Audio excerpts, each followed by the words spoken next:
Welcome back to the Nsflow user guide. In the following video you will learn about workflow step creation, types of content, adding content, and playback and order options.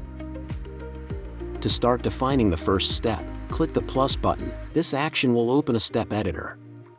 First, you have to fill in a text field called description. It is the only mandatory element of each workflow step. It will be displayed automatically as the primary instruction for your employees to follow. You can format the description similarly to traditional text editors. Use bold, italics, underline, bullets, and so on to make the instruction easier to read. The description can be read by a text-to-speech mechanism. Put a tick next to voice narration to use this function.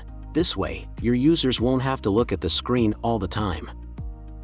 Users that know the procedure already can use only step descriptions, but less experienced staff or trainees might need more information on how to perform the tasks. To give them a hand, add additional content to your step. Click the Add Instruction button to include additional text instructions to provide your users with more information. These can also be edited the way the main description is.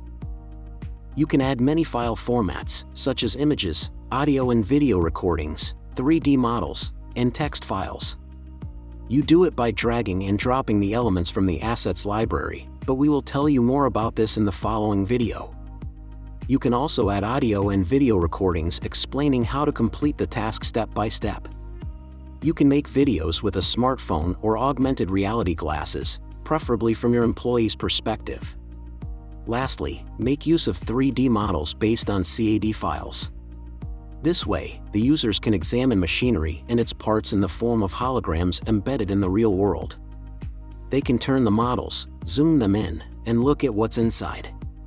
Now, let's move to the order and playback part. When you add additional content, it is given a default label.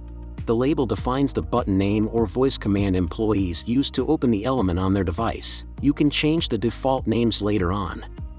By default, additional content is optional, and users don't have to display it to move to the next step. However, we can make it compulsory by putting a tick next to the required field in the media and instructions. You can also put all steps in a recommended order in the same section. It's particularly beneficial in training workflows. That's all for now. We hope the video on workflow steps has cleared things up.